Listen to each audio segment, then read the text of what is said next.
యెహోషువ పుస్తకం 7వ అధ్యాయం 4-5 వచనాలు. యెహోషువ పుస్తకం 7వ అధ్యాయం. ஏறக்குறைய 3000 பேர் இடத்துக்கு போனார்கள். ஆனாலும் அவர்கள் ஆயின் மனுஷருக்கு முன்பாக முறித்தோடினார்கள். ஆயின் மனுஷர் அவர்களை ஏறக்குறைய 36 பேரை வெட்டி போட்டார்கள்.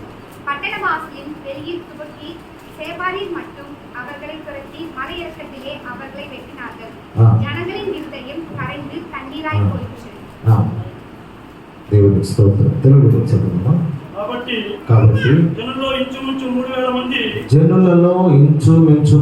మంది అక్కడికి వెళ్ళిరి గాని వారు హాయి వారి ఎదుట నిలవలేక పారిపోయేది. అప్పుడు హాయి వారు మరియు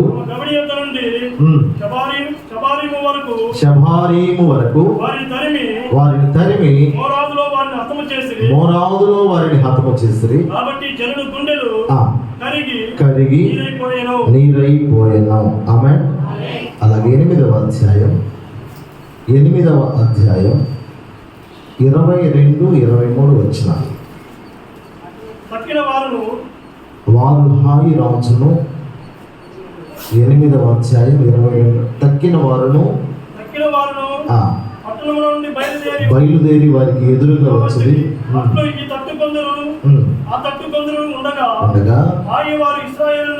చిక్కుబడి హతము చేసిరి.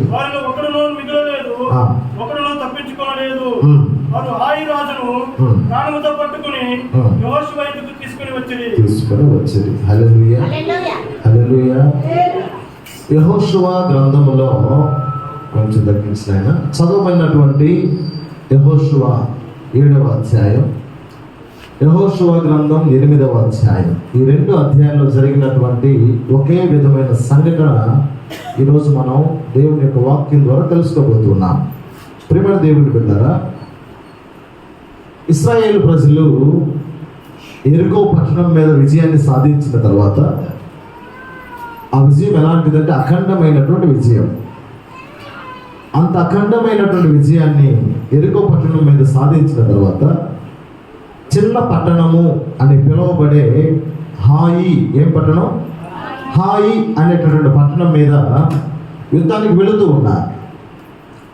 వారి మనసులో ఉన్నటువంటి ఆలోచన ఏంటంటే, యెరికో లాంటి మహా గొప్ప పట్టణాన్ని మనం యుద్ధంలో అఖండ మెజారిటీతో మనం జయించాం. యెరికో పట్టణాన్ని మనం స్వాధీనం చేసుకున్నాం. హాయి పట్టణం చాలా చిన్న పట్టణం, అదంతా ఆఫ్టర్ చిన్నది, మనకు లెక్కలో లేనిది. యెరికో పట్టణం అంత పెద్ద పట్టణాన్ని మనం స్వాధీనపరచుకోగలిగింది. చిన్న పట్టణమైనటువంటి హాయిని స్వాధీనపరచుకోవడం పెద్ద సమస్య ఏమి కాదు అని ఇశ్రాయేలీయులందరూ కూడా 3000 మంది సైన్యాన్ని తీసుకొని హాయి పట్టణం మీదకి వారు వెళ్ళి ఉన్నారు. సహజంగా బైబిల్ చదువుతూ నేను అనుకున్న మాట, వాళ్ళు అనుకుని ఉంటారు, హాయి పట్టణం మీదకి యుద్ధానికి వెళుతూ ఉన్నాం కదా, అది చిన్న పట్టణం కదా, మనం 3000 మందిని ఉన్నాం కదా, హాయి పట్టణాన్ని హాయిగా యుద్ధం చేయొచ్చు అనుకుని వెళ్ళారు. హాయి పట్టణం మీదకి హాయిగా యుద్ధం చేయొచ్చు అని వెళ్ళారు. ఎందుకు అనగా హాయి పట్టణానికి ముందు యెరికో పట్టణం మీద యుద్ధం చేసి గెలిచారు. ఒక 1000 మంది సైన్యం మీద యుద్ధం చేసి గెలిచినటువంటి వారికి 10 మందిని యుద్ధం చేయడం పెద్ద సమస్య కాదు. 1000 మందినే గెలిచినటువంటి మనం 10 మందిని గెలవలేమా అన్న ఆలోచనతో హాయి పట్టణం మీద హాయిగా యుద్ధం చేద్దామని వెళ్ళారు. ఆ హాయి పట్టణంలో వాళ్ళు ఎలాంటి వారంటే, వీళ్ళు 3000 మంది వెళితే 3000 మందికి రాత్రులు కనబడే చుక్కలను పగల చూపించారు. ఇశ్రాయేలీయులైనటువంటి 3000 మందికి పట్టణం చిన్నదే, పెద్ద పట్టణాన్ని గెలిచినటువంటి వారే, పెద్ద యుద్ధ సైన్యాన్ని గెలిచినటువంటి వారే. అలాంటి ఉన్నత యుద్ధం చేసినటువంటి వారు హాయి పట్టణం మీదకి వెళ్ళినప్పుడు హాయి పట్టణంలో ఉన్నటువంటి సైనికులు ఏం చేశారంటే, వీరికి పకటిపోటే అన్నీ చూపించేశారు. అప్పుడు యెహోషువ గుండె నీరైపోయి, ప్రభువా ఎరికో పట్టణం లాంటి మహాపట్టణాన్ని మేము మా చేతుల్లోకి తీసుకున్నాం. ఎరికో పట్టణాన్ని యుద్ధం చేసి మేము స్వాధీనపరుచుకున్నాం. ఎరికో పట్టణం లాంటి పట్టణాన్ని మేము యుద్ధం చేసి గెలవగా, ఈ హాయి పట్టణంలో, చిన్న పట్టణం అని ఈ హాయి పట్టణాన్ని మేము ఎందుకు గెలవలేకపోతూ ఉన్నాం? మేము ఎందుకు ఓడిపోతూ ఉన్నాం? మేము ఓడిపోవడానికి గల కారణం ఏంటి అని యెహోషువ 8వ అధ్యాయంలో మనం గమనిస్తే, ఆయన దేవుని యొక్క సన్నిధిలో మందసం ఎదుట మోకరించి ప్రలోభిస్తూ ఉదయం నుంచి సాయంత్రం వరకు ప్రార్థన చేసినట్టు లేఖనాలు చెబుతూ ఉన్నాయి. ఒక పెద్ద పట్టణాన్ని గెలవగలిగినటువంటి మేము ఒక చిన్న పట్టణాన్ని మేము ఎందుకు గెలవలేకపోయాం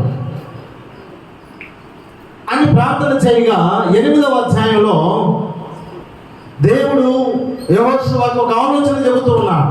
యెహోషువ, నువ్వు చిన్న పట్టణాన్ని గెలవలేకపోవడానికి ఒక కారణం ఉందని ఆలోచన చెప్పిన తర్వాత యెహోషువ మరలా హాయి పట్టణానికి యుద్ధానికి వెళ్ళాడు.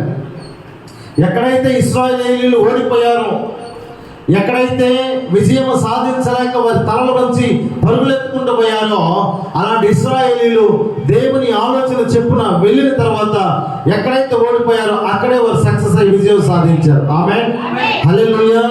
అంటే ఎక్కడైతే ఓడారో దేవుడు ప్రజలు, అదే స్థలంలో దేవుడు వారిని గెలిపించారు. తల దించుకున్న స్థలంలోనే దేవుడు వారి తలలను పైకెత్తాడు. ఎప్పుడు కూడా దేవుడు తన ప్రజలు తలను దించుకోవాలని ఎప్పుడు కూడా ఆలోచించాడు. తల దించుకున్నటువంటి వాడి తలను దేవుడు తలను పైకెత్తే దేవుడు అయి ఉన్నాడు. ఆమేన్. ప్రియమైన దేవుని బిడ్డలారా, ఈ వాక్యం మనకు నేర్పిస్తున్నాడు పాఠం ఏంటి అనగా, ఒకవేళ ఆర్థికమైన విషయాలను ఓడిపోయి ఉన్నా, కుటుంబాన్ని కట్టుకునే విషయంలో నువ్వు ఓడిపోయి ఉన్నా, నీ కన్నీళ్ళే నీ బ్రతుకులో నీకు అన్నపానములుగా మారి ఉన్నా, లేదు ఏ విషయంలో చూసినా నీకు గెలుపు అనేది నీ వాకిటికి నీ జీవితంలోకి రాకుండా నీ జీవితంలో నేటి వరకు ఈ ఆరాధనకి సమయంలో వచ్చి కూర్చునేంత వరకు నువ్వు ఓడిపోయిన స్థితిలో ఉంటే నువ్వు చేయవలసినటువంటి పని ఏంటంటే, అయ్యా ప్రతి రంగంలో నాకు ఓటమి, నా ఆరోగ్యంలో నాకు ఓటమి, నా ఆర్థిక విషయంలో నాకు ఓటమి, నా వ్యాపారంలో నాకు ఓటమి, నా కుటుంబ జీవితంలో నాకు ఓటమి, నా బిడ్డల విషయంలో నాకు ఓటమి, ఎందుకు అని యెహోషువ ఆనాడు దేవుని మందసం దగ్గర ఎలాగైతే మోకరించి ప్రార్థన చేసి దేవుని చిత్తాన్ని తెలుసుకున్నాడో, అలాగా ఈరోజు దేవుని మందిరం అంతా కూడా తెలుసుకునే ఆలోచన చేయాలి. హల్లెలూయా. ఈరోజు చాలా మంది ఓటమిని అనుభవిస్తూ, ఓటమిని సవి చూస్తూ, నేను చనిపోతే బాగుండే, నేను ఎవరి కొరకు బ్రతకాలి, నాలాంటి అభాగ్యుడు ఇంకొకరు ఉండకూడదు, నాలాంటి అభాగ్యురాలు ఎవరి కోసం బ్రతకాలని ఎంతో కాలం కన్నీరు కార్చేవారు ఉన్నారు, కన్నీరు కార్చి ప్రార్థన చేసేవారు ఉన్నారు. ఒక మాట చెప్తున్నాడు దేవుడు, నువ్వు ఎన్ని సంవత్సరాలు కన్నీరు కార్చినా ఆ కన్నీరుకు ఫలితం రావాలి అంటే దేవుని సన్నిధిలో ఏడిస్తేనే దానికి ఫలితం వస్తుంది. ఆమేన్.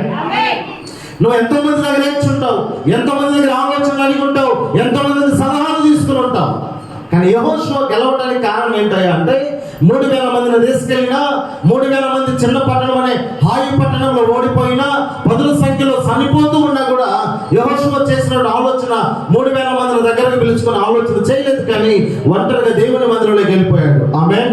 ప్రియమైన దేవుని బిడ్డలారా, ఈ ఉదయం ఈ స్థలంలో కూర్చొని వాక్యం వింటున్నటువంటి నీతో ప్రభువు పలుకుతున్న మాట ఏంటంటే, నీకు సమస్య వచ్చినప్పుడు, నీవు ఓడిపోయే స్థితి వచ్చినప్పుడు, నీవు ప్రక్కన నీవుతో ఉన్నటువంటి వ్యక్తితో మాట్లాడే బదులు దేవుని సన్నిధిలో నువ్వు మోకరించి ప్రార్థన చేయగలిగితే, నువ్వు ఎక్కడైతే ఓడిపోయావో అదే స్థలంలో నువ్వు ఆరాధించిన దేవుడు నిన్ను గెలిపిస్తాడు. ఆమేన్. ఆయన అలా గెలిపించడానికి ఇష్టపడుతూ ఉన్నాడు. కారణం, ఆయన బిడ్డలు ఎప్పుడు కూడా గెలవాలనేది ఆయన చిత్తమై ఉంది. ఆయన బిడ్డలు ఎప్పుడు కూడా ఆశీర్వాదంగా ఉండాలనే ఆయన చిత్తమై ఉంది. ఒకవేళ నువ్వు చదువులో ఓడిపోయావు, లేక నీ ఉద్యోగంలో ఓడిపోయావేమో, లేక నీ వ్యాపారంలో నువ్వు ఓడిపోయావు, లేదు నీ కుటుంబంలో నువ్వు పరాజయాన్ని నువ్వు అనుభవిస్తూ ఉన్నావేమో. చాలా మంది కొన్ని కుటుంబాలను చూసి వీరిది కూడా ఒక కుటుంబమైనా అని కొన్నిసార్లు గ్రామస్తులంతా కూడా కొన్ని కుటుంబాలను బట్టి అనుకునే సందర్భాలు ఉంటాయి.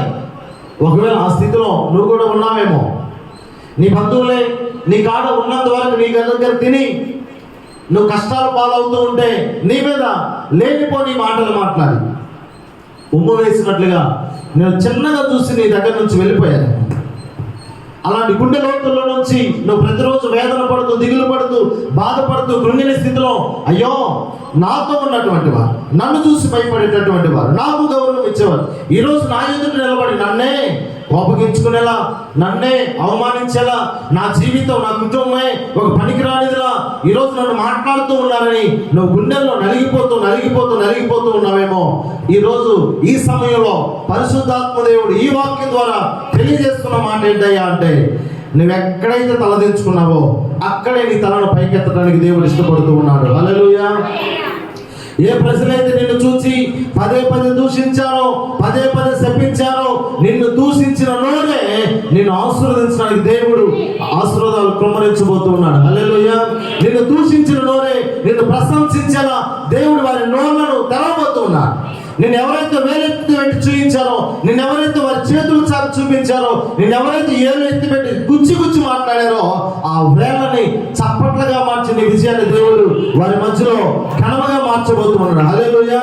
ఈ రోజు నీ చుట్టూ ఉన్న వారిని నేలెత్తి పెట్టి చూపించుండొచ్చు, అదే వేళ్ళను చేతులుగా మార్చి నీ విజయాన్ని వారికి చూపించి నిన్ను చూసి వారు చప్పట్లు కొట్టేలాగా దేవుడు నిన్ను ఆశీర్వదించబోతున్నాడు. ఇవన్నీ జరగాలి అంటే ఇన్ని రోజులు నువ్వు ఓడిపోవడానికి కారణం ఏంటో తెలుసుకోవాలి. నీ జీవితంలో నేను ఏళ్ళు ఎత్తి పెట్టి చూపించిన వారే చప్పట్ల కొట్టి నిన్ను గడపరచాలి అంటే నేను ఎందుకు ఏళ్ళు ఎత్తి పెట్టి చూపించడానికి గల కారణం ఏంటో నువ్వు తెలుసుకోవాలి. ఈరోజు ఇన్ని రోజులు నిన్ను మాట్లాడారు అంటే, నేను దుర్భాషలాడారు అంటే, అలా నువ్వు ఓడిపోవటానికి, అలా చిగజారిపోవటానికి, అలా తలదించుకోవడానికి ఏంటి కారణం? మనుషులు అడిగితే తెలియదు. మనుషులు నువ్వు కారణం అడిగావా, నీ మీదనే చెప్తారు. నువ్వు ఎవరి దగ్గర ఏదైనా సలహా అడిగావా, నిన్నే మాట్లాడతారు.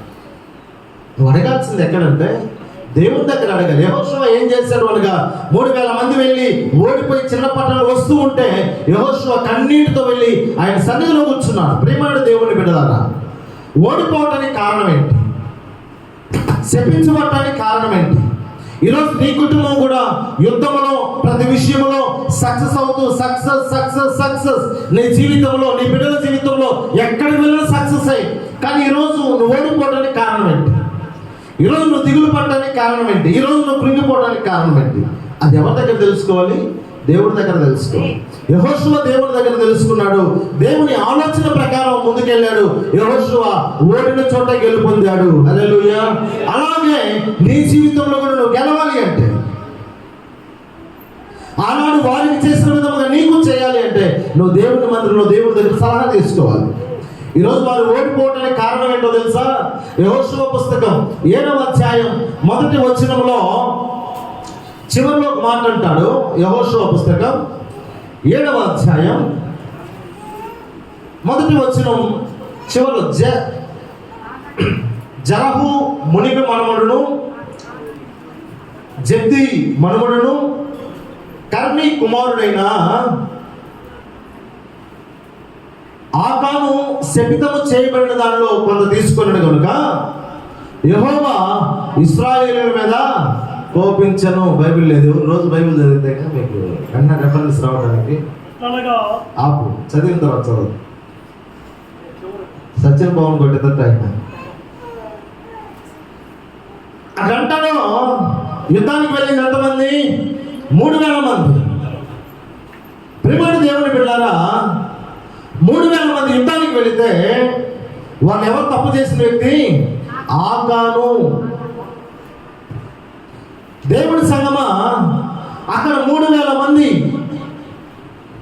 యుద్ధం చేసిన వారు. ఆనాడు ఉన్నటువంటి ఇశ్రాయేలు జనాభా 6 లక్షల మంది. 6 లక్షల మందిలో తప్పు చేసింది మాత్రం ఒకటే.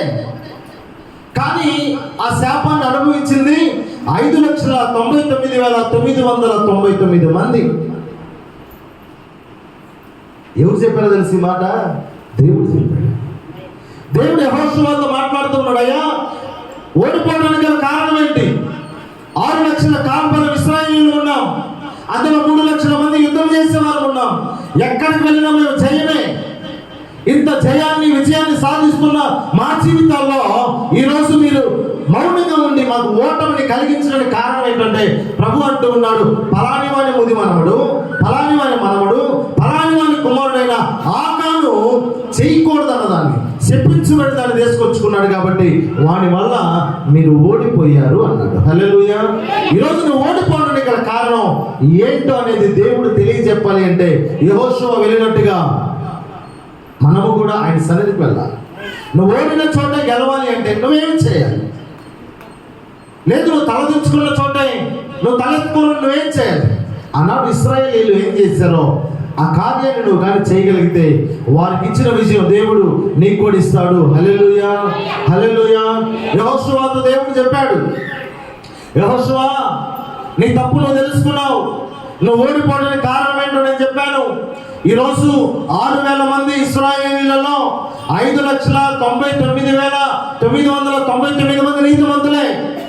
కానీ ఆకాను అనేవాడు మాత్రం నా ఎడల తప్పు చేశాడు. కాబట్టి వాడి ఒక్కరిని బట్టి నీ యొక్క ఇశ్రాయేలు జనాంగాలందరినీ కూడా ఓటమి పాలు చేస్తున్నాను అన్నాడు. ఈరోజు నీ కుటుంబంలో తలదించుకోవడానికి ఎవరో ఒకసారి గుర్తించు. నీ కుటుంబం ఇంకా కష్టాల పాలవుతూ ఉందంటే ఎవరో గుర్తించు. ఎవరి వల్ల నీ కుటుంబం ఇంకా అవమానాల పాలవుతుందో, ఎవరి వల్ల నీ కుటుంబం ఇంకా కష్టపడుతూ ఉందో, ఎవరి వల్ల నీ కుటుంబం ఇంకా తలదించుకుంటూ ఉందో ఎవరు అనేది దేవుడు తెలియజేస్తాడు. చూడటానికి మనకు అందరూ కూడా ఎలా కనపడతారు? మంచివాళ్ళలాగానే కనపడతారు. దేవుడు పైన పని చూసేవాడు కాదు. దేవుడు ఏం చూస్తాడు? మన అంతరంగాన్ని చూసే దేవుడు అయి ఉన్నాడు. హల్లెలూయా. ఈరోజు మన బిడ్డలైనా, మన భర్తలైనా, మన భార్యలైనా, మన ఇంటి వారైనా, మన పొరుగు వారైనా మనకి పైకి కనపడేటప్పుడు ఎలా కనపడతారు? ఇప్పుడు మీరు ప్రభు వల్లకి వచ్చారు. ఎలా వచ్చారు? తెల్లగా జుబ్బాలు వేసి, వైట్ అండ్ వైట్ వేసి, తెల్ల సాక్స్లు వేసి, అంతే కదా. ఇప్పుడు మీరు ఇక్కడ కూర్చొని ఉన్నారు. నా దృష్టిలో మాత్రం మీరందరూ కూడా తెల్లగానే కనపడుతూ ఉన్నారు. కానీ దేవుడి దృష్టిలో నువ్వు పైన ఉన్న వస్త్రాన్ని ఆయన చుట్టూ నీ అంతరంగానే దేవుడు చూస్తూ ఉన్నాడు. నువ్వు తెల్లంగా వచ్చావా లేదా నల్లంగా వచ్చావా దేవుడికి ప్రాముఖ్యం కాదు. నువ్వు ఎలాంటి హృదయంతో వచ్చావని దేవుడు చూస్తాడు. ఈరోజు నీ కుటుంబంలో కూడా నీ బిడ్డ బాగున్నాడా, నీవు బాగున్నావా అని దేవుడు చూడు. దేవుని సన్నిధిలో, దేవుని ఎదుట దేవుని బిడ్డగా అంగీకరించబడిన తర్వాత, మారు మనసు పొంది రక్షణలోకి వచ్చిన తర్వాత, ఇంత దేవుని యొక్క శక్తిని పొందుకున్న, దేవునిలో విశ్వాసంతో ముందుకు ప్రయాణం చేస్తున్న నీ కుటుంబంలో ఈరోజు ఆపదలు రావడానికి, అవమానాలు రావడానికి, కష్టాలు రావడానికి, అయ్యో ఈ పూట తింటే మరలా ఇంకొక పూటకి ఎలా చేయాలి అనే ఆలోచనలు నీలో మెదలడానికి ఎవరు కారణం అంటే పైన మంచి డ్రెస్ వేసుకున్నటువంటి వారిని చూసి ఎవరు కారణం అనుకోకూడదు. వారి హృదయం, నీ ఇంట్లో వారి హృదయం, ఎవరి హృదయం వల్ల నీ ఇంట్లో ఈ కష్టాలు వస్తున్నాయో నువ్వు దేవుని సన్నిధిలో మోకరించి తెలుసుకోవాలి. అయ్యా, నా చూడటానికి నా బిడ్డలు బాగున్నారు, నా భార్య బాగుంది, నా భర్త బాగున్నాడు, నా కుటుంబంలో ఉన్నటువంటి 5 మందో 2 7 మందో 30 మందో అందరూ బాగున్నాం. ఎప్పుడు? బాహ్యముగా చూడడానికి. కానీ మా 30 మందిలో మేము ఓడిపోతా ఉన్నాం. లేదు, మా 2లో మేము ఓడిపోతున్నాం, మా 10 మందిలో మేము ఓడిపోతూ ఉన్నాం. మా 10 మంది మా కుటుంబంలో మేము ఓడిపోవడానికి గల కారణం ఏంటి ప్రభువా? నేను ఎవరిని నిందించలేనుగా, నేను ఎవరిని అనలేదు. నీ వల్ల ఇప్పుడు యోనా కిందకెళ్ళి లోపల పడుకుంటే, రే నీ వల్ల అసలు ఈ సమస్యలతో వచ్చింది, ఓడ మునిగిపోతుంది, నువ్వు పో అని చెప్పి తోసేశాను. ఇప్పుడు అట్లా కుటుంబం నుంచి మనం ఎవరిని తోయాలి? ఇప్పుడు నాకు సహోదరి మీద కోపం ఉందనుకో, దీనికి అంతటి కారణం సహోదరు ఆలిసమ్మ గారు, అందుకని ఆమె దోసేస్తామా? కానీ కారణం ఆమె కాకుండా ఉండొచ్చేమో. కానీ మనం పైకి చూసి ఆలోచిస్తూ ఉంటాం, ఇలా జరగటానికి వీళ్ళేమో, ఈ అవమానం రావడానికి వీడేమో, ఇలా జరగటానికి పాపేమో. నో, ఆ కారణం ఏంది అనేది దేవుని ఎదుట మోకరించి నువ్వు తెలుసుకోవాలి. హల్లెలూయా, హల్లెలూయా. ఆనాడు 3,000 మందితో యెహోషువ వెళ్ళినప్పుడు దేవుడు వారి యొక్క అపజయాన్ని చూసి యెహోషువ కన్నీటితో సన్నిధికి వెళ్ళి మోకరించినప్పుడు దేవుడు ఒక మాట చెప్పాడు, యెహోషువ కొంతమందిని ఎదురుగా తీసుకెళ్ళు, కొంతమందిని ఆ వైపున మాటు కాచులాగా చెయ్యి.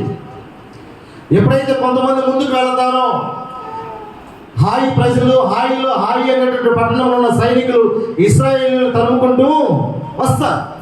ఇశ్రాయేలు తరుముకుంటూ వచ్చినప్పుడు ఎప్పుడైతే హాయి పట్టణాన్ని దాటి హాయి సైనికులు బయటకు వచ్చేస్తారో ఆ మాటలు ఉన్నటువంటి ఇశ్రాయేలు సైన్యాన్ని ఊర్లోకి ప్రవేశించమని, ఆ ఊర్లోకి ప్రవేశించిన వెంటనే ఆ ఊరంతటికి, ఆ పట్టణాలంతటికి నిప్పంటించేసినట్లయితే కవిటి దాటి వచ్చినటువంటి హాయి సైనికులు ఆ ఊరిని చూసి ఏమైపోతారు? భయపడిపోతారు. అయ్యో మన పట్టణాన్ని ఎవరో చేజిక్కించుకున్నారని భయపడిపోతారు అని చెప్పాడు దేవుడు ఆలోచన. అలాగే యెహోషువ చేశాడు.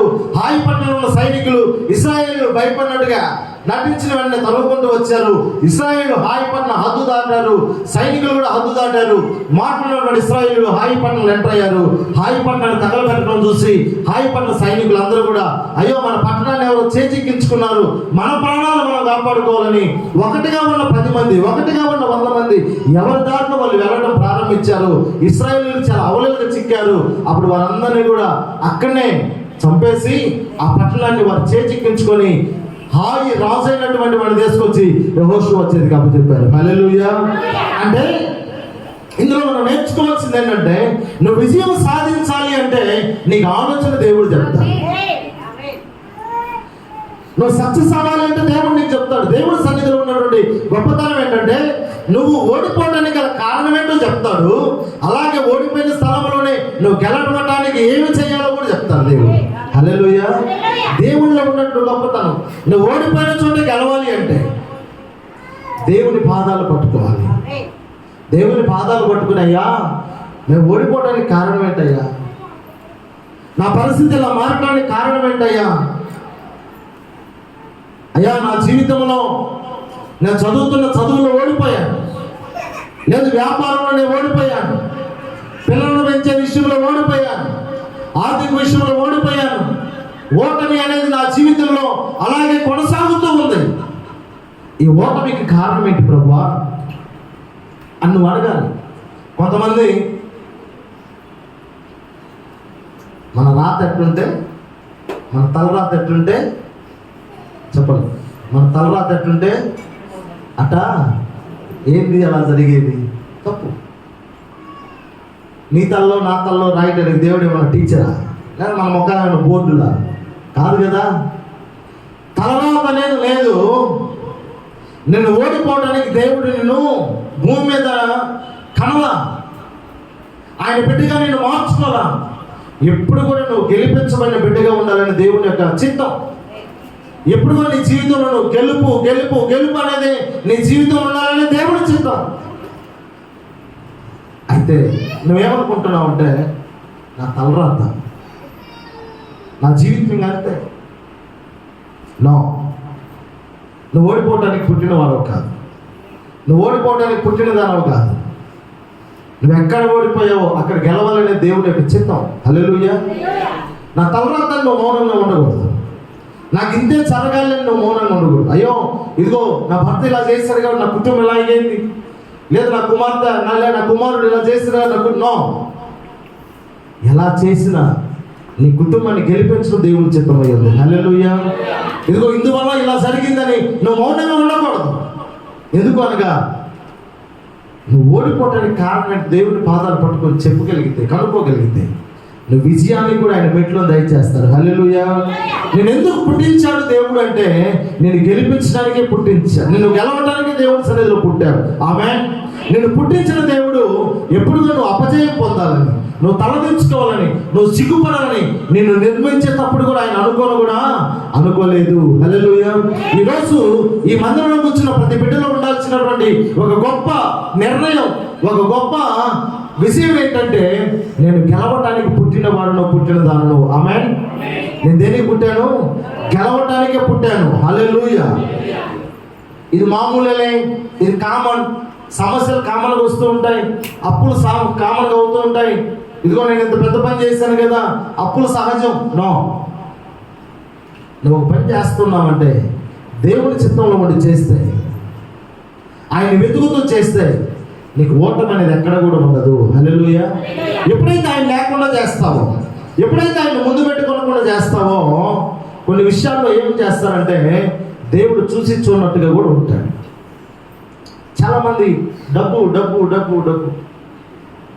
ఒక మాట చెప్పనా, దేవుని మందిరంలోకి వచ్చి దేవుని బిడ్డగా బలమైన విశ్వాసంగా మారి డబ్బు ఏమైనా పరిగెత్తామంటే అందులో ప్రయోజనం అనేది నీకు ఎప్పుడు ఇవ్వాలో దేవుడికి తెలుసు, నీకు ఎలా ఇవ్వాలో దేవునికి తెలుసు, నీకు ఎప్పుడు ఎలా ఇస్తే నువ్వు భద్రపరచుకోగలవో దేవునికి తెలుసు.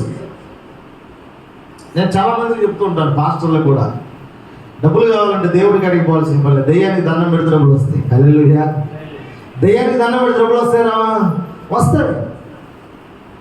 దేవుని దగ్గరకు వచ్చి మనం ఇంత కష్టపడి, ఇంత ప్రలాపించి, ప్రార్థన చేసి, ఉపవాసం ఉండి, కడుపు కాల్చుకుని ఉండాల్సిన పని లేదు. ఎందుకో తెలుసా? మనం ఎన్ని చేసేది ఒక్కరోజు, ఒక సంవత్సరం సంతోషం కొరకు కాదు. ఆమేన్. మన ప్రాణం విడిచినా కూడా ఆయన సన్నిధిలో కూడా మనం సంతోషంగా ఉండడం కొరకు. హల్లెలూయా.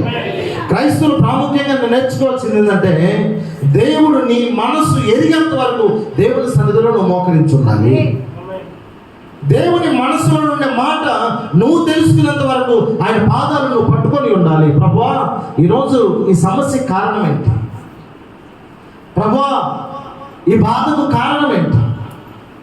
తల్లి ప్రార్థన పరురాలే కానీ కష్టం. తల్లి వారానికి 2 రోజులు ఉపవాసం ఉంటుంది కడుపు కాల్చుకొని, కానీ కష్టం. తండ్రి విశ్వాస వీరుడే కానీ కష్టం. అయ్యా, తల్లి తండ్రి ఇద్దరు కూడా మంచి ప్రార్థన పరులే, భార్యాభర్తలు ఇద్దరు కూడా మంచి విశ్వాసం కలిగినటువంటి వాళ్ళే, కృతజ్ఞత కలిగినటువంటి మనసు కలిగినటువంటి వాళ్ళు. అయినను ఆ ఇంటిలో కష్టం ఎందుకయ్యా అంటే, ఆకాను లాంటి ఆత్మ ఎవరిలోనో ఒకరిలో ఉంది. ఎవరిలోనో నీ కుటుంబంలో ఆకాను లాంటి ఆత్మ ఉంది కాబట్టి నీ కుటుంబంలో ఇంకా ఓటమి ఓటమి ఓటమి ఓటమి.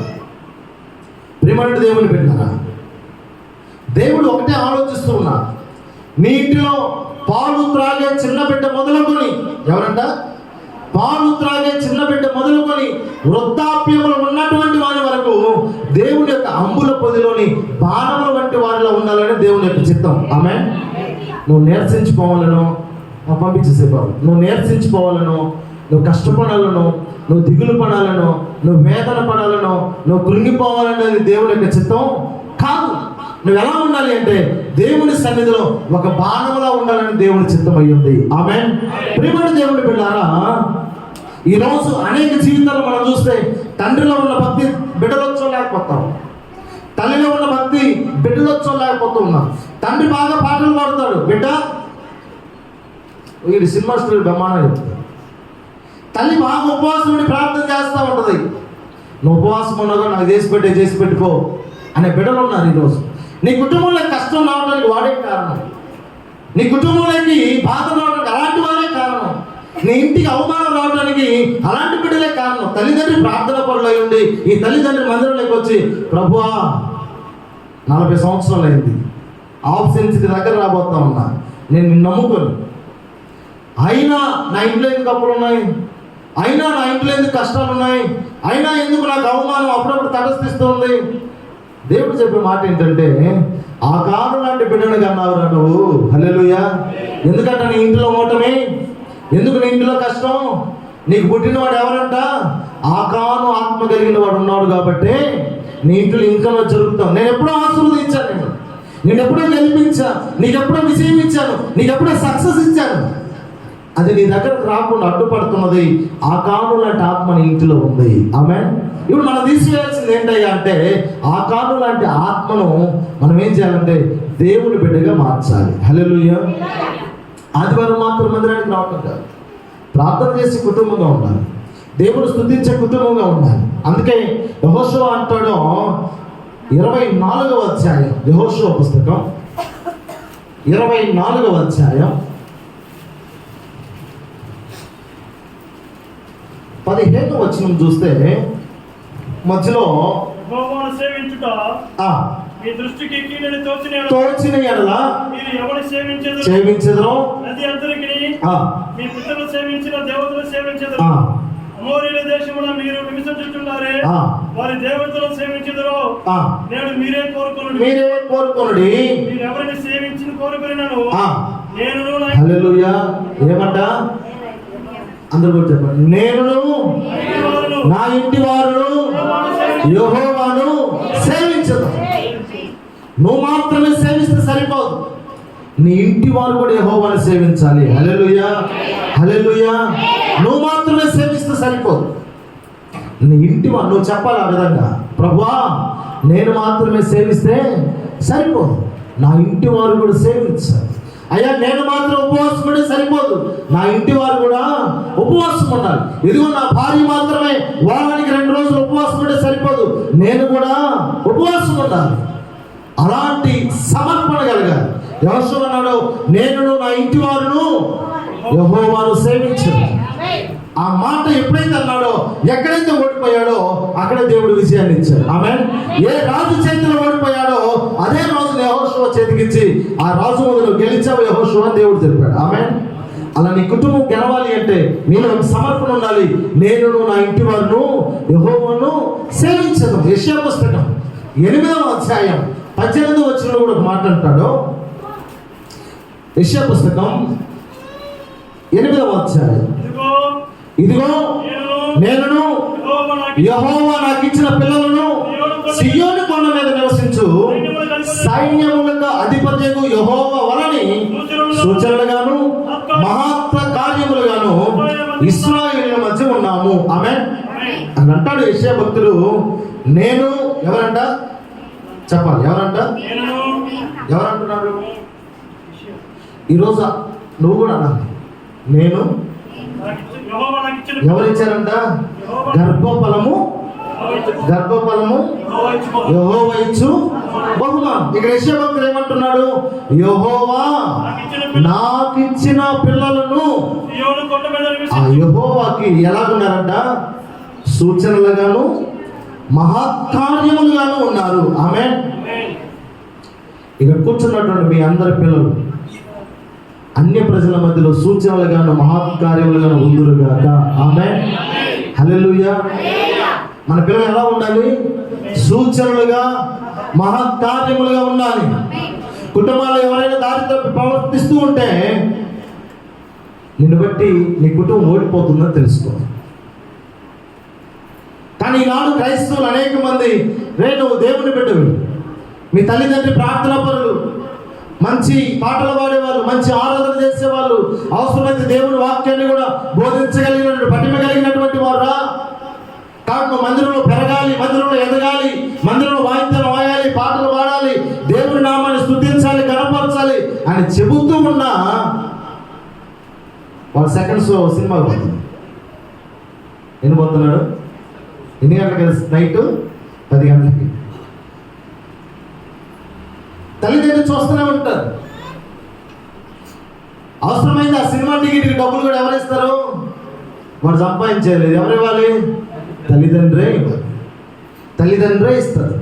తల్లిదండ్రే సినిమా టికెట్కి డబ్బులు ఇచ్చి శుక్రవారం అదే తల్లిదండ్రి ఆదివారం రోజు వచ్చి మందిరంలో మోకరించి, ప్రభువా నా బిడ్డ యవన ప్రాయంలోకి వచ్చాడు, నా బిడ్డని ఏ సైతాను, ఏ అమ్మాయి, ఏ అబ్బాయి, ఎవరు చెడు కన్ను, దుష్ట కన్ను, పనికిరాని కన్ను, పనికిమాలి కన్ను పడకుండా నా బిడ్డని నీ రక్తంతో చుట్టూ పోసి, ఎట్లంట చుట్టూ పోసి రౌండ్గా సర్కస్ వాళ్ళు ఒక రింగేసి దానికి నిప్పంటించి ఆ సర్కస్ ఆ నిప్పు రింగులో కూడా పోతా ఉంటారు. అట్లా నా బిడ్డకి నీ రింగేసి చుట్టూ మంటేసి ఆనాడు ఏదైనా వనంలో ఎట్టయితే అగ్నిజ్వాలను నిలబెట్టావో అటు నా బిడ్డని ఏ సాతానుడు ఆవరించకుండా, ఏ దుష్టశక్తి ఆత్మ నా బిడ్డని పోకుండా కాపాడమని మనం ఆదివారం ప్రార్థన చేస్తాం. శుక్రవారం ఏం చేసాం? మనమే డబ్బులు ఇచ్చి, మనమే స్నాక్స్కి డబ్బులు ఇచ్చి, మనమే ఫస్ట్ షోకి డబ్బులు ఇచ్చి, సెకండ్ షోకి డబ్బులు ఇచ్చి దేవుని కాడికి పంపించాం. దేవుని కాడికి పంపించిన మన చేతులే మన దేవుని దగ్గరికి వచ్చి అదే చేతులు మనం ప్రార్థన చేస్తాం. దేవుడు ఏం ప్రార్థన ఉంటాడు? దేవుడు ప్రార్థన వినకపోవటానికి కారణం ఇలాంటివి ఉంటాయి. నువ్వు చేయవలసింది ఏంటి అంటే, దేవుని మందిరంలో నువ్వు నాటబడిన తర్వాత నీ బిడ్డలని వీలున్నంత వరకు, ఎలాగా వీలున్నంత వరకు ఈ లోకానికి దూరంగా ఉంచాలి. వీలున్నంత వరకు నీ బిడ్డల్ని కష్టమైన, బాధైన, శ్రమైన నీ బిడ్డల్ని కంటికి రెప్పలా కాపాడుతూ ప్రతి క్షణం కంటికి రెప్పల వాళ్ళు ఏం చేస్తున్నారు, ఏం మాట్లాడుతున్నారు, ఏం తింటున్నారు, ఎలా ఉంటూ ఉన్నారు అని ప్రతి క్షణం గమనిస్తూ, ప్రతి క్షణం ప్రతిరోజు ప్రార్థన నేర్పిస్తూ, ప్రతిరోజు వాక్యం చదివిస్తూ వారిని దేవుని సన్నిధిలో నువ్వు పెంచగలిగితే వారికి ఓటం అనేది వారి జీవితంలో చూడరు. హల్లెలూయా. ఒకవేళ అలాంటి స్థితి ఈ రోజు వరకు లేక వారు ఓడిపోయిన స్థితిలో ఉన్నారేమో, ఈరోజు వారిలో ఉన్న ఆత్మను మార్చాలి. దేవుడు నీకు, నీ కుటుంబానికి విజయాన్ని ఇస్తాడు. హల్లెలూయా, హల్లెలూయా. దేవుడు అంటూ ఉన్నాడు, శాపగ్రస్తమైన తొలగించుకుంటే నేను మిమ్మల్ని గెలిపిస్తాను అంటూ ఉన్నాను. యెహోషువ అదే చెప్పాడు, ఆ కానులో ఉన్నటువంటి ఆ శపించబడినటువంటి ఆత్మగాన్ని తొలగించుకుంటే నేను నీకు విజయం ఇస్తాను యెహోషువ. ఈరోజు ఇశ్రాయేలు ప్రజలు ఓడిపోవడానికి గల కారణం 5,99,999 మంది కాదు, ఒకే ఒక్కడు. వాడు ఎవరై అంటే ఆకాను. ఆకాను వల్లనే చిన్న పట్టణమైన హాయిలో నువ్వు ఓడిపోయావు. ఆ హాయిలో నువ్వు విజయం సాధించాలి అంటే, గెలవాలి అంటే ఆకారంలో ఉన్నటువంటి శాపగ్రస్తమైనది తీసివేయమను. ఆమేన్. ఈరోజు అలాగే నీ కుటుంబంలో శాపం మారడానికి, నీ కుటుంబంలో కష్టం రావడానికి, నువ్వు ఎక్కడైతే ఓడిపోతున్నావో అక్కడ గెలుపొందడానికి నీ కుటుంబంలో ఉన్నటువంటి ఆకారంలో ఉన్నటువంటి ఆత్మను ఏం చేయాలి? తొలగించాలి. హల్లెలూయా, హల్లెలూయా. మనం గెలవాలంటే ఏం చేయాలి? దేవుని మాట వినాలి. మనం గెలవాలంటే దేవుని మాట వినాలి. మనము మన బిడ్డలు అన్ని జనుల మధ్యలో సూచక క్రియలుగా ఉండాలి. ఎలా ఉండాలి? సూచక క్రియలుగా ఉండాలి. అమ్మా సోదరి శాంతి నోటికి ఎంత బూతులు వస్తే అంత తిట్టిందమ్మా అంటారు ఒకరు వచ్చి. అని సాక్ష్యం ఎలా ఉండాలో తెలుసా? లేదండి, ఆ మందిరానికి వెళ్ళేది. ఎవరంటామా? మందిరానికి వెళ్తుంది. ఆమె అలాంటి మాటలు మాట్లాడిందంటే నమ్మబుద్ధి కాలేదే. ఒకవేళ మాట్లాడున్నా కూడా నమ్మబుద్ధి కాలేదే అన్న విధముగా సూచనగా నువ్వు ఉండాలని దేవుడు కోరుకుంటూ ఉన్నాడు. హల్లెలూయా. మనం ఎందుకు కోరుకుంటాం? తినేది కారం ఉప్పు కదా. వాళ్ళు 4 అంటే మనం 16 అంటాం. 16 అనకూడదు. ఏమనకూడదు? 16. యేసయ్యా నేను నీ బిడ్డను కాబట్టి నేను నోరు తెరవలేకపోతా ఉన్నాను, వారిని నీ సన్నిధిని అప్పచెబుతున్నాను ప్రభువా. హల్లెలూయా. అలాంటి స్పిరిట్ మనలో ఉంది, అలాంటి ఆత్మ మనలో ఉంది. ఇది బయట లోకం, ఇంట్లో లోకానికి కూడా ఒకరినొకరు కోపడినప్పుడు ఒకరికొకరు తగ్గించుకోరు. భర్త కోపడ్డా ఆ సమయంలో భార్య తగ్గించుకోరు. భార్య కోపడిందా భర్త. చాలా కుటుంబాలు చూశారు. మందిరంలో బ్రహ్మాండంగా పాటలు పాడి ఇంటికి పోయిన తర్వాత ఆయన పోయి హాల్లో కూర్చొని ఓరకుండక షుగరో బీపీ ఉండి ఏదైనా నోరు తెరిచాడు అనుకో, ఇంట్లో నుంచి గెంటెలు స్పూన్లు, ఇంట్లో నుంచి గెంటెలు స్పూన్లు ఇంకా ఏమేమి ఉంటాయి, గ్లాసులు టమ్లర్లు అన్నీ బయటకు వస్తున్నాయి. హాల్లో ఇట్లైనా ప్రాణం వచ్చి వాటికి అవి వస్తున్నట్టుగా అనిపిస్తాయి. కాదు కదా, లోపల ఆకారాత్మకత అనమాట. నీలాగే కదా నేను కూడా మందిరానికి వచ్చింది, నీతోటే కదా నేను వచ్చింది, కూర్చొని నేను ఆర్డర్లు వేస్తూ ఉంటాను. ఎందుకు బలహీనంగా ఉన్నారో తెలుసుకొని, ఆ బలహీనతను అర్థం చేసుకొని, ఉదయం చేయకపోయినా మధ్యాహ్నం అయిపోయిన రాత్రి అయినా వండి పెట్టాలనే బాధ్యత మన మీద ఉంది. కాబట్టి ఒక తల్లిగా, ఒక చెల్లిగా, ఒక భార్యగా విసిగించుకోకుండా నువ్వు కానీ చేసి పెట్టగలిగితే నీకంటే ఆశీర్వదించబడి మరొకరు ఎవరు ఉండరు. హల్లెలూయా, హల్లెలూయా, హల్లెలూయా. అలాంటి వాళ్ళు ఆకారాత్మ ఉండదు. ఆకారాత్మ నీలో ఉంది అంటే నీ ఇంట్లో ప్రతిరోజు గొడవలే. ఆకారాత్మ నీ బిడ్డలో ఉందంటే ప్రతిరోజు నీ ఇంటికి ఏదో ఒక సమస్యలే. కారణం వద్దు అన్నది చేస్తారు. దేవుడు ఏమంటాడంటే అది చెయ్యొద్దు అన్నది చేయకూడదు. ఈరోజు నీ బిడ్డలు ఎలా ఉండాలని దేవుడు ఆశపడుతూ ఉన్నాడంటే అన్య జనుల మధ్యలో సూచక క్రియలుగా ఉండాలి అంట. ఎలాగా? సూచక క్రియలుగా. నేను ఆ సినిమా బాబు చర్చికి వెళ్తూ ఉంటాను, అది సూచక క్రియ. నేను ఎవరు చూడలేదు రారా నమ్మకూడదు. లేదు, నా దేవుడు చూడకపోయినా మా దేవుడు చూస్తూ ఉంటాడు. హల్లెలూయా. ఆయన చూచుచున్న దేవుడు అయి ఉన్నాడు. ఆమేన్. ఇంకొకరి గురించి వచ్చి నీకాడ సాడీలు చెప్తా ఉంటే అక్క చెప్పొద్దక్క, ఎందుకంటే మన ఇద్దరం మాట్లాడుకునేది దేవుడు వింటా ఉన్నాడక్క, చెప్పేకి నీకు లేకపోయినా ఇనేదాన్ని నన్ను కొడతాడక్క అని మనం సూచనగా ఉండాలి. అలా సూచనగా ఉంటూ ఉంటే మహాకార్యాలు మన కుటుంబంలో దేవుడు చూస్తాడు. ఏంటి మనం చూసినప్పుడు నడిచిపోతూ ఉన్నాడే, వారం తర్వాత చూస్తే 2 వీలర్ వచ్చింది ఆయనకి. హల్లెలూయా. ఏదో మనం 2 వీలర్లో పోతున్నాడే, మళ్ళా సంవత్సరానికి కారు కొని ఉన్నాడే, మహత్కార్యం. ఆమేన్. ఇలాంటి కార్యాలు చేసే దేవుడు మన దేవుడు అయి ఉన్నాడు. ఆమేన్. ఒకటి మాత్రం గుర్తుపెట్టుకుని దేవుడు పెట్టారా, నిన్ను ఓడిపోనిచ్చే దేవుడు మాత్రం నువ్వు ఆరాధించే దేవుడు కాదు, నిన్ను గెలిపించే దేవుడు అయి ఉన్నాడు. నిన్ను గెలవటానికే ఈ లోకాన్ని సృష్టించి కొన్ని కోట్ల మంది ప్రజలు ఉన్నా, కొన్ని లక్షల మంది ఉన్నా ఈ స్థలంలో నిన్ను కూర్చొని పెట్టాడు అంటే ఆయన నిన్ను ఎన్నుకొని ఉన్నాడు, ఆయన నిన్ను కొని ఉన్నాడు. ఆయన బిడ్డగా నువ్వు మారిన తర్వాత నిన్ను ఓడిపోనివ్వటం అనేది ఆయన యొక్క చిత్తము కానే కాదు. నువ్వు ఓడిపోతా ఉన్నావు, నువ్వు కష్టపడుతున్నావు, నువ్వు బలహీనపడుతున్నావు అంటే అది నీలో ఏదో చిన్న కొరత ఉంది, చిన్న శాపగ్రస్తమైన విషయం. దాన్ని కానీ తీసివేసుకోగలిగితే నీకంటే ఆశీర్వదించబడిన వారు మరొకరి ప్రాంతంలో ఉండరు. హల్లెలూయా, హల్లెలూయా, హల్లెలూయా. ఈ పాఠం ద్వారా 2 విషయాలు మనం నేర్చుకోవాలి. నీ ఇంట్లో ఎందుకు కష్టం వచ్చిందో, నీకెందుకు బాధపడుతున్నావో దేవుని పాదాలు పట్టి అడగాలి. దాన్ని పోగొట్టుకొని మనం అదే తలదించుకున్న స్థలంలోనే తల ఎత్తుకునేలా ఉండాలి అంటే ఆలోచన కూడా మనం దేవుణ్ణి అడగాలి. హల్లెలూయా. ఆయన దగ్గర రెండుటికి సమాధానం ఉంది. కాబట్టి ఈరోజు యెహోషువ లాంటి మనసు మనందరికీ దేవుడు దయచేయును గాక. ఆయన దయచేసిన వెంటనే మనం చెప్పాల్సిన మాట, ప్రభువా నేనును నా ఇంటి వారును నిన్ను తప్ప మీరు వేరొకరిని సేవించమయ్యా. హల్లెలూయా. చెప్పండి ఒకసారి, నేనును నా ఇంటి వారును యెహోవాను సేవించెదము. ఆమేన్. ఈ రోజు నుంచి దేవుడు మీ కుటుంబాలలో ఒక గొప్ప కార్యాన్ని చేయబోతూ ఉన్నాడు. ఆమేన్. నువ్వు ఎక్కడైతే తలదించుకున్నావో ఈ రోజు దేవుడు పరిశుద్ధాత్మ దేవుని దగ్గర వాగ్దానం చేస్తూ ఉన్నాడు. ఈస్టర్ అయిపోయింది, 50వ రోజు పెంతెకోస్తు దినం. ఈ పెంతెకోస్తు దినము నాడు ప్రభు పరిశుద్ధాత్మ దేవుడు సెలవిస్తున్నట్టు మాట, నువ్వు ఎక్కడైతే తలదించుకున్నావో ఆ స్థలంలో నీ తలను పైకెత్తబోతూ ఉన్నాడు. ఆమేన్.